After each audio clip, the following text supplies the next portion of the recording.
tous, quelle joie de vous retrouver, de nous retrouver ensemble pour ce deuxième culte en ligne.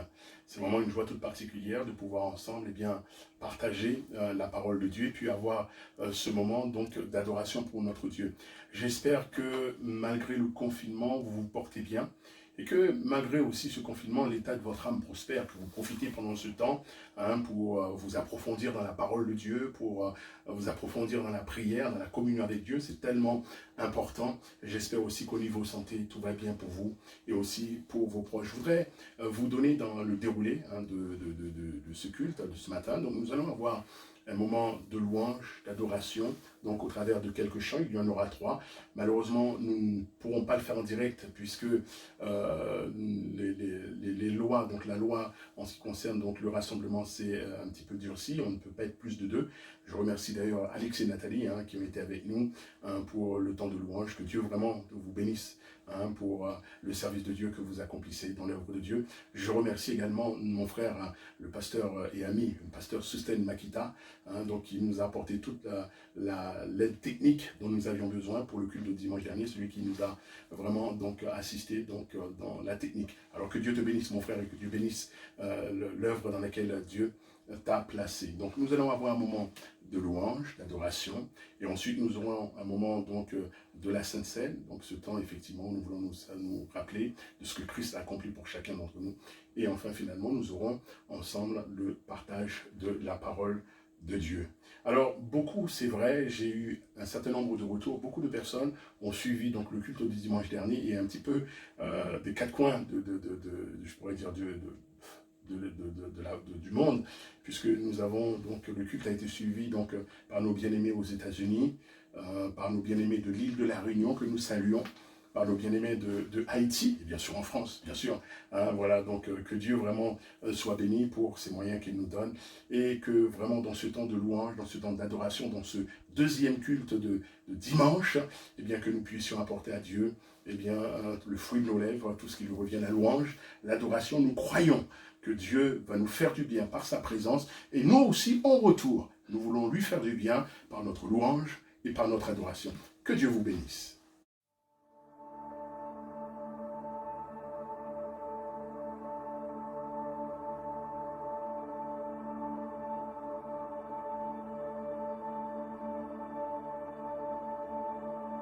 Tu étais là dès la création, Fils unique du Dieu très haut,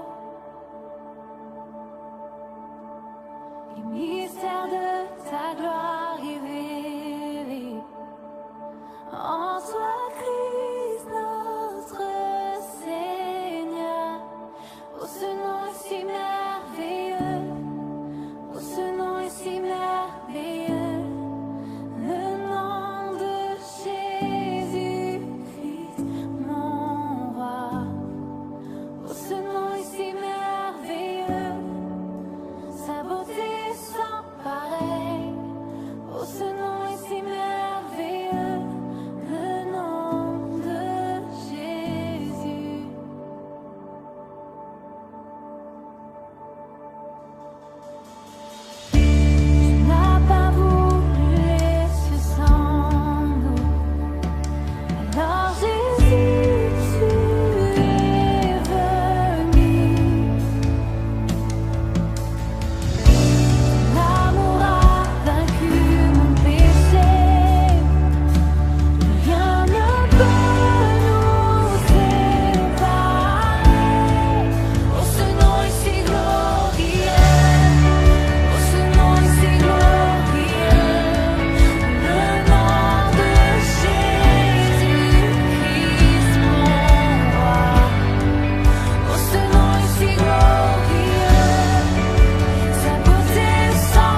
Jésus en toutes choses nous a révélé ton cœur, et pour toujours je ne cesserai de chanter. Comment ne pas te louer?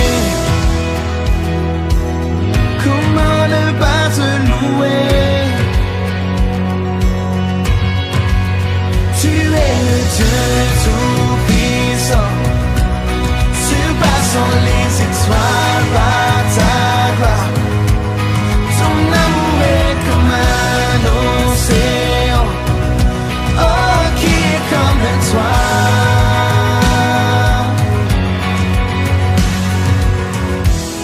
La création nous pointe vers le Sauveur. Nous vivons pour t'adorer sur toute la terre. Aucun n'est plus grand. Dieu de miracles tu règnes. Dieu de miracles tu règnes.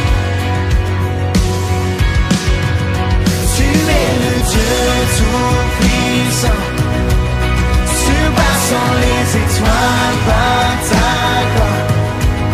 Ton amour est comme un océan, oh qui est comme toi.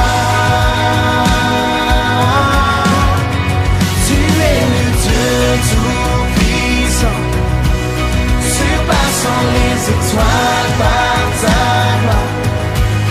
Ton amour est comme un océan, oh qui est comme toi.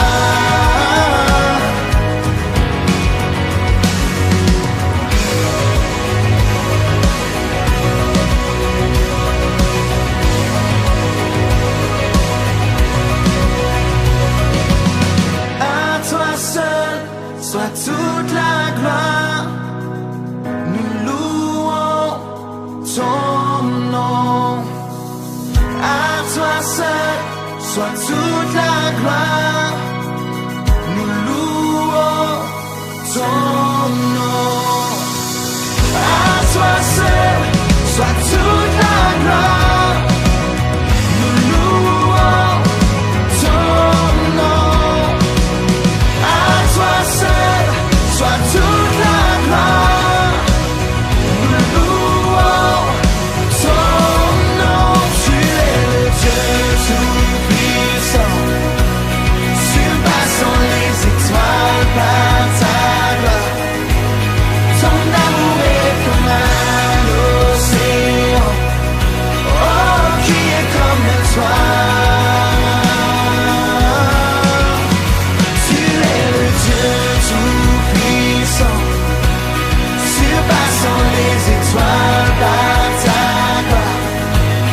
Ton amour est comme un océan, oh qui est comme toi.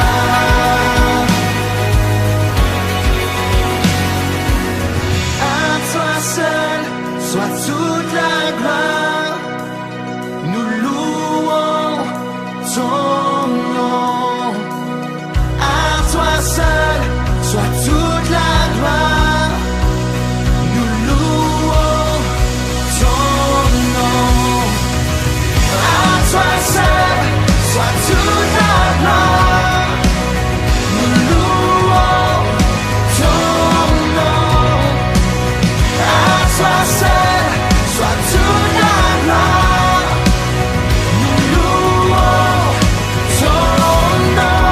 Tu es le Dieu tout-puissant, surpassant les étoiles par ta gloire. Ton amour est comme un océan, oh qui est comme toi.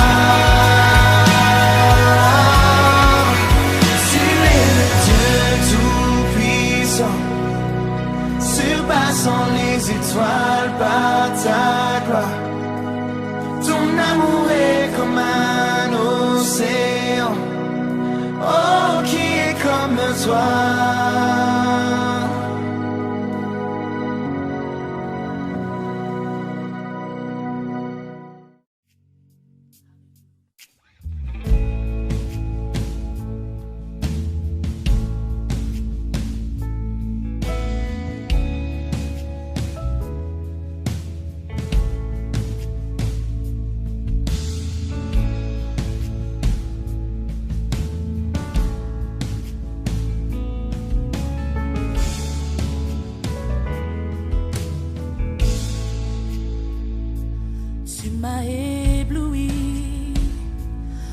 tes mélodies, tu m'entoures d'un chant d'amour, chant de délivrance devant mes ennemis. Toutes mes craintes s'enfuient. Je ne suis plus esclave de la peur. Je suis l'enfant de Dieu. Je ne suis plus esclave de la peur. Je suis l'enfant de Dieu. Oui, avant ma naissance, tu m'avais choisi et appelé par mon nom. Tu m'as adopté, je suis de ta famille. Ton sang coule dans mes veines. Non, je ne suis plus esclave de la peur. Je ne suis plus, non, je ne suis plus esclave de la peur. Je suis enfant de Dieu.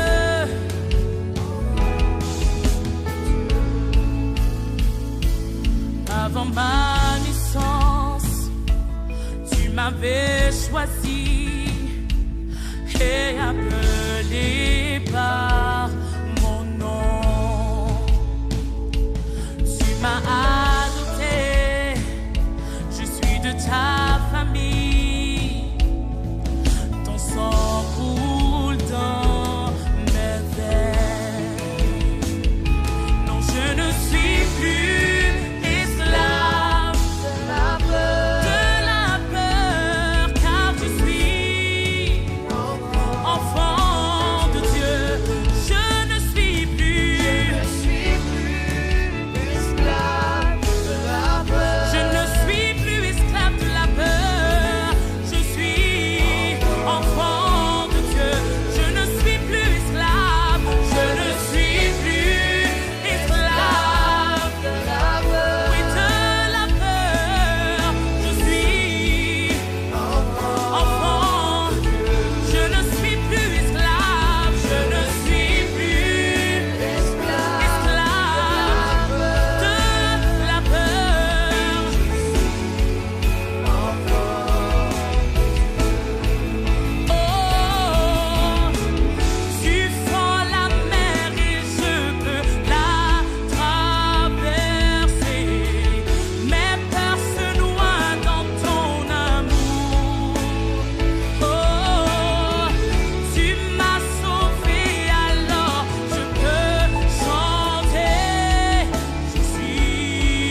Voilà, nous arrivons après ce moment de louange et d'adoration, ce moment de la Sainte Seine, tellement important pour le peuple de Dieu, tellement important pour le chrétien et la chrétienne.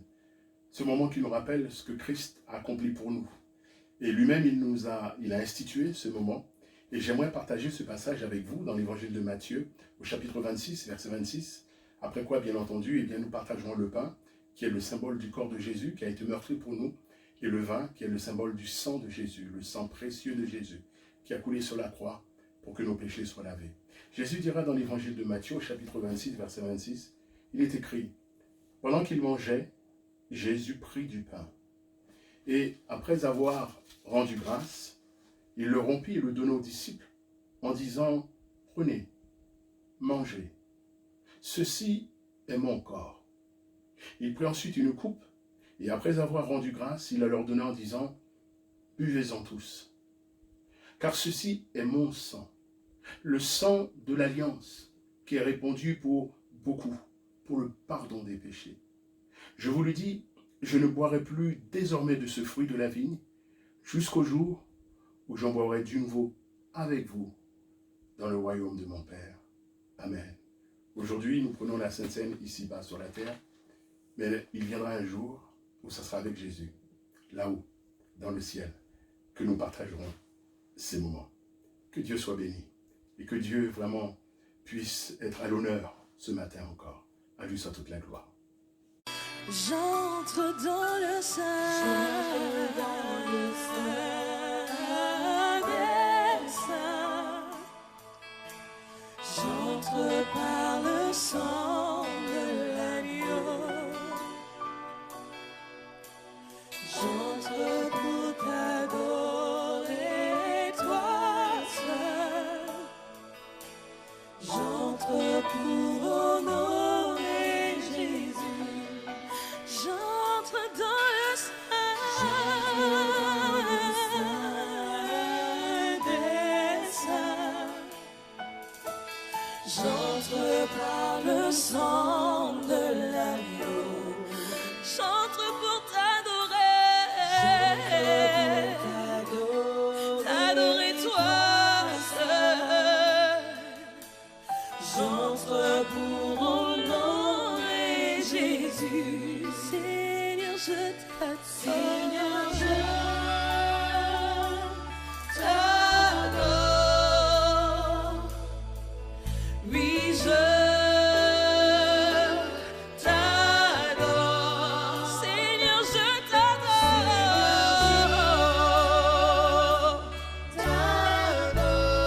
Seigneur, je t'adore. Car ton nom est saint. Seigneur Jésus.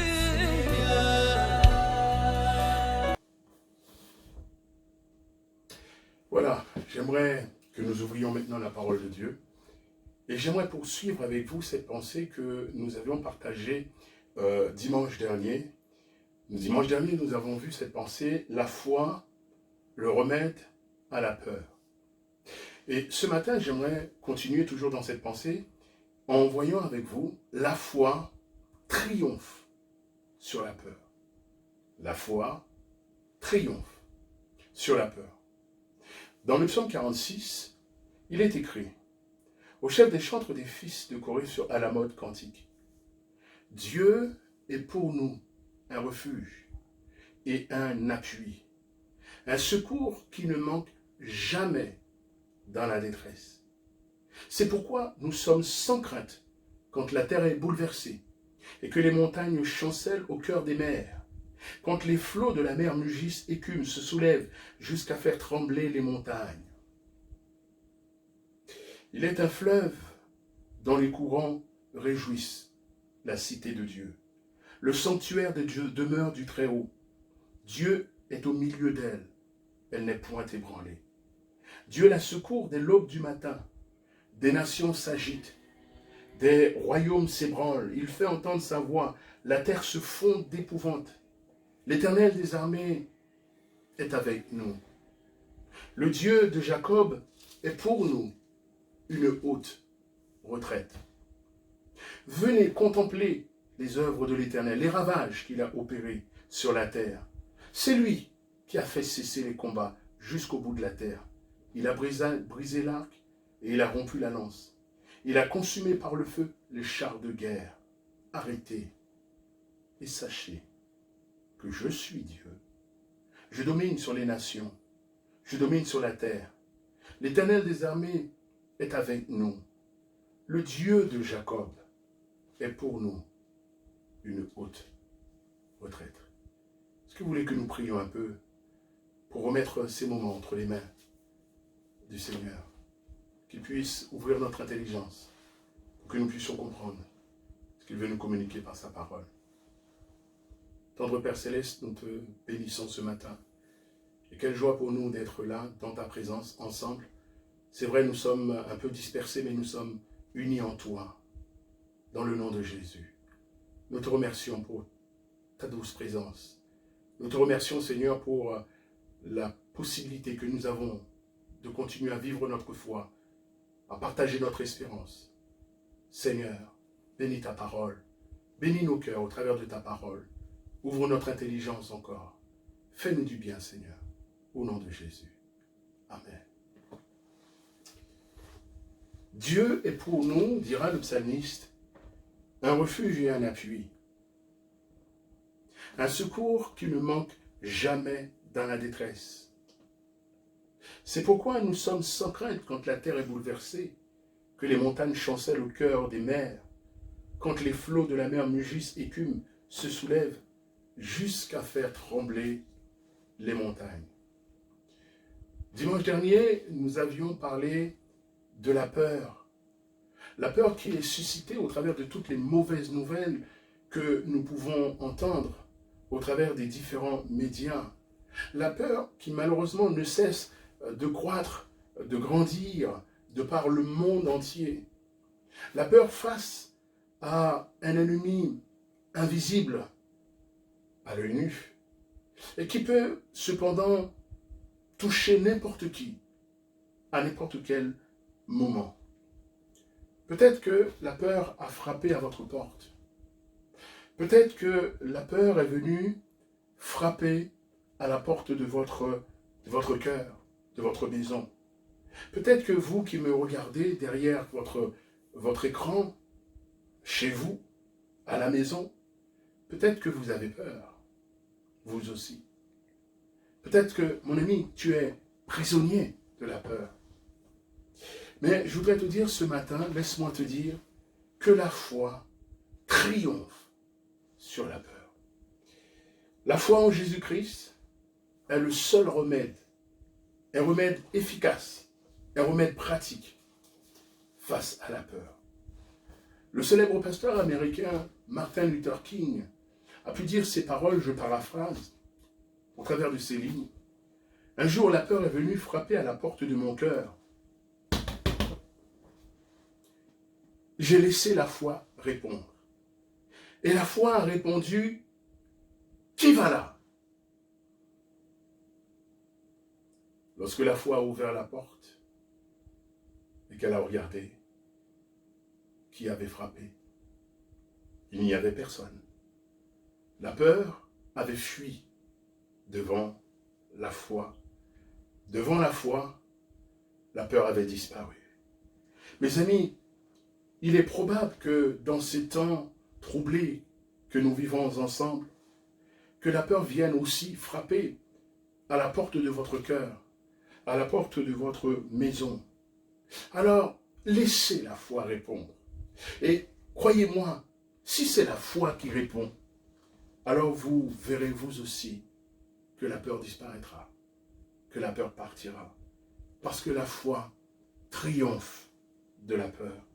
La foi est le seul remède face à la peur.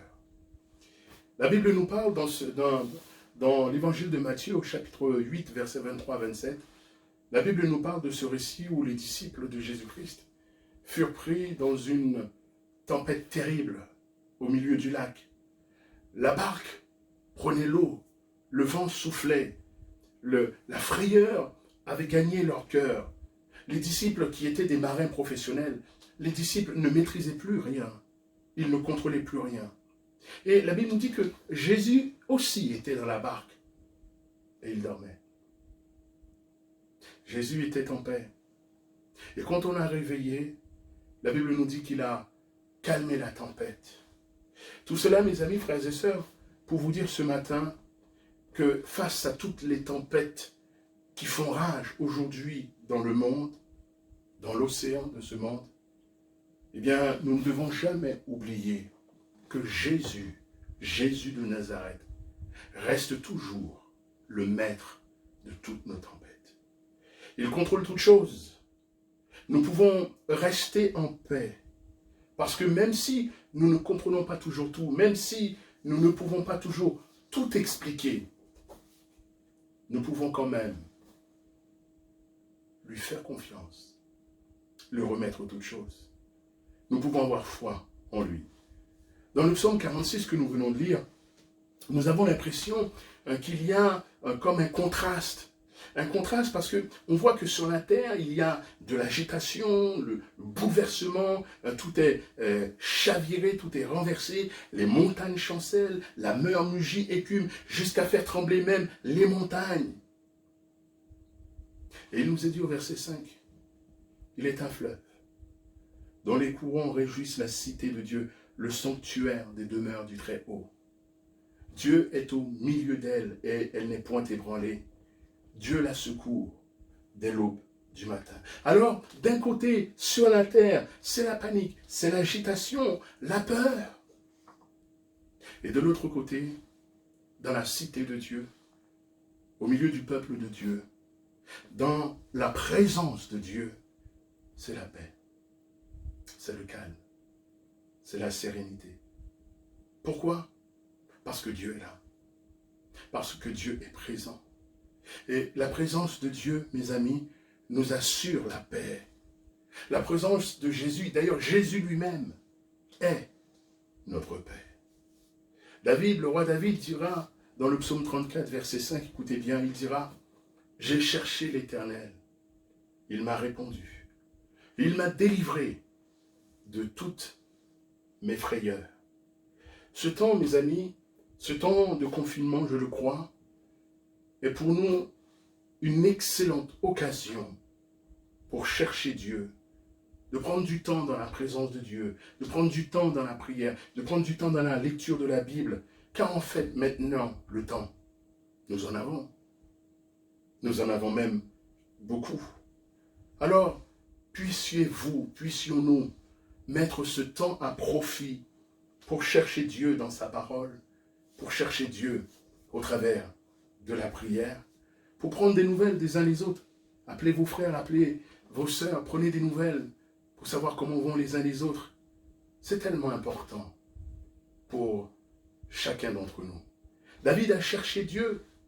Et pourquoi ne prendriez-vous pas aussi, vous aussi, du temps pour chercher Dieu? Vous avez certainement beaucoup de questions, beaucoup de pourquoi. Si vous cherchez Dieu, eh bien Dieu vous répondra certainement.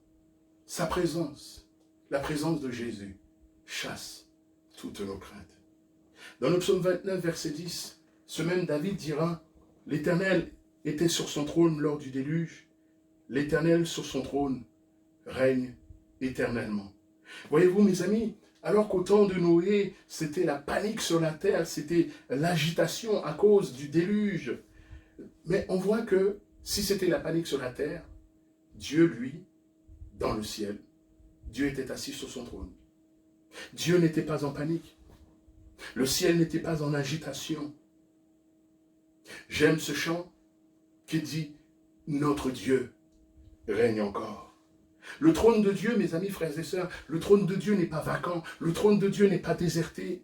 Dieu est assis sur son trône. Et malgré les temps troublés que nous vivons aujourd'hui, eh bien Dieu règne. Et Dieu est au contrôle de toutes choses. Des nations s'agitent, des royaumes s'ébranlent.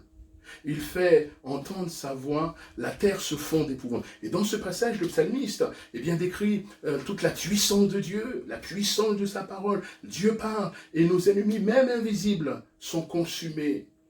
Sa parole est capable de dissoudre tout ce qui s'élève contre lui. L'Éternel des armées est avec nous.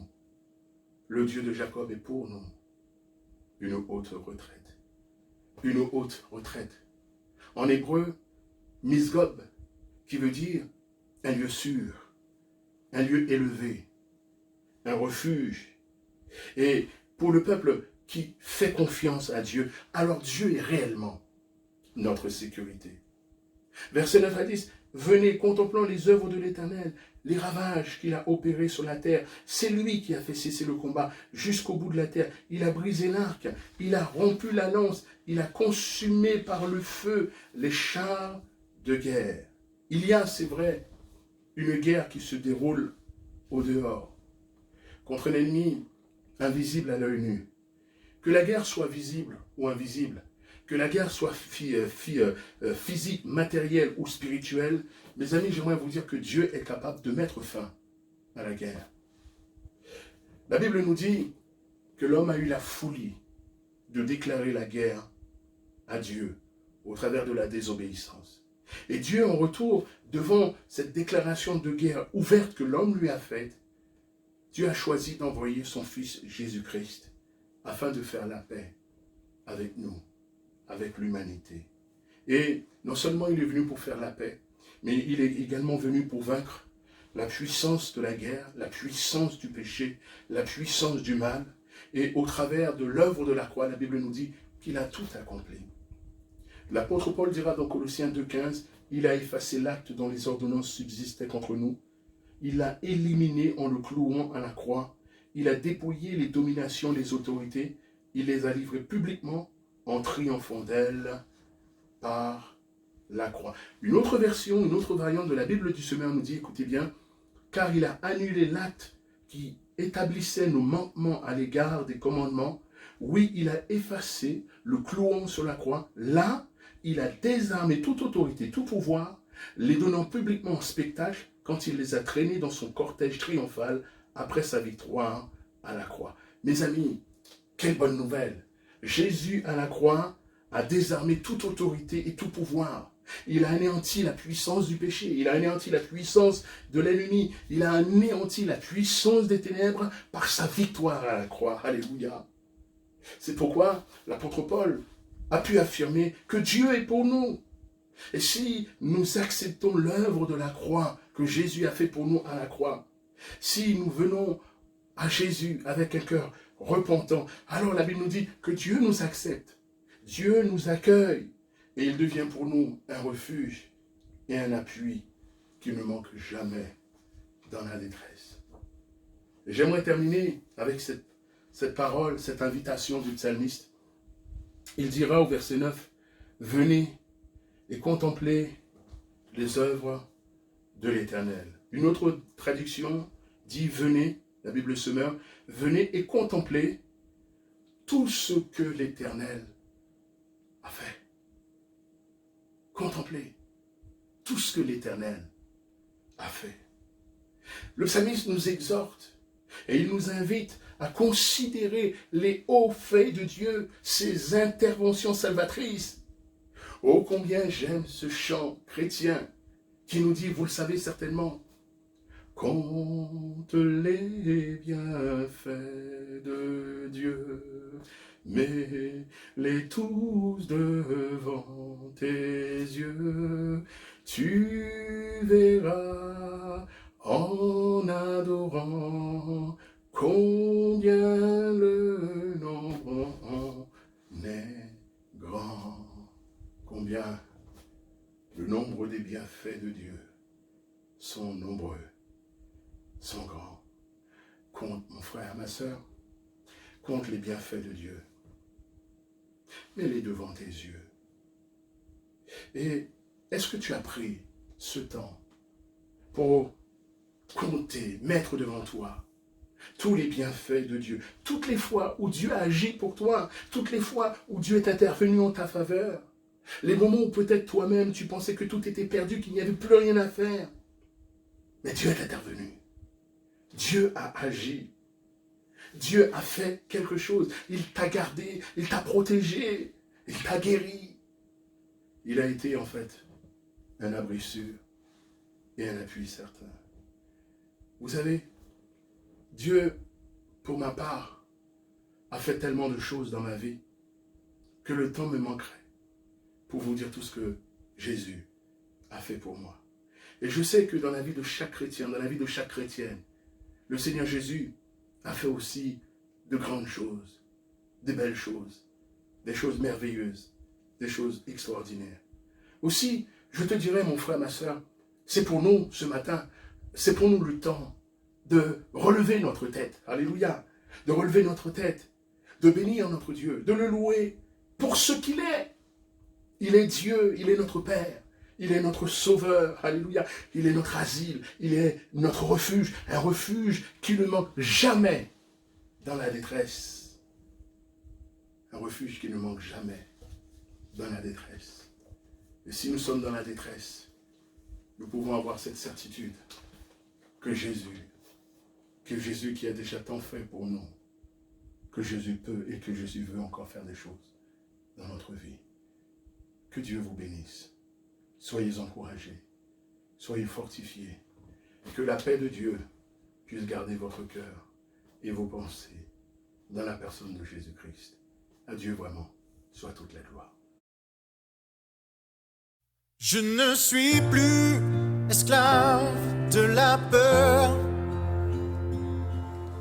Je suis enfant de Dieu.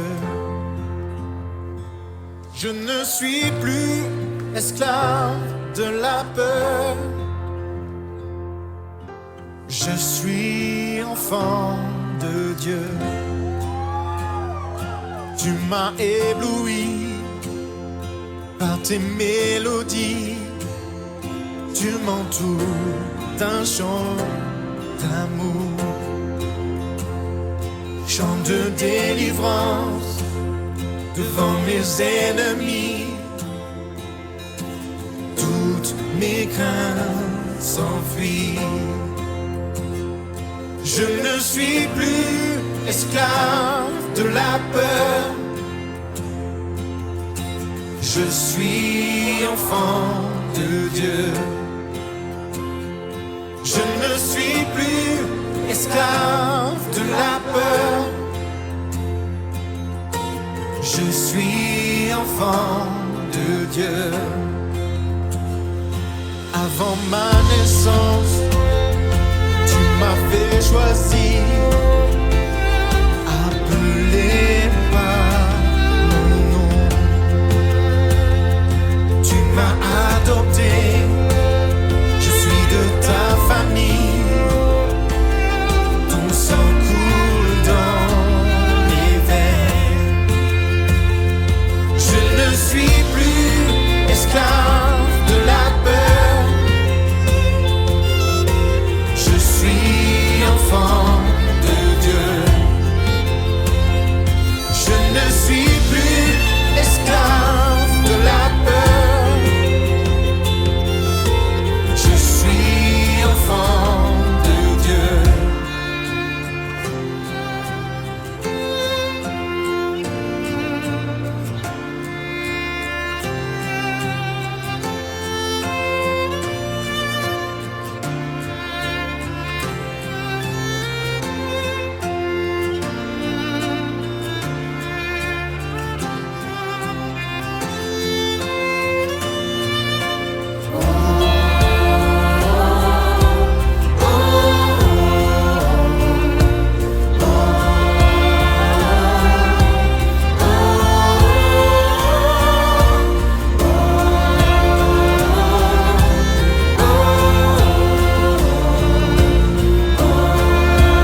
Je ne suis plus esclave de la peur. Je suis enfant de Dieu. Je ne suis plus esclave de la peur. Je suis enfant de Dieu.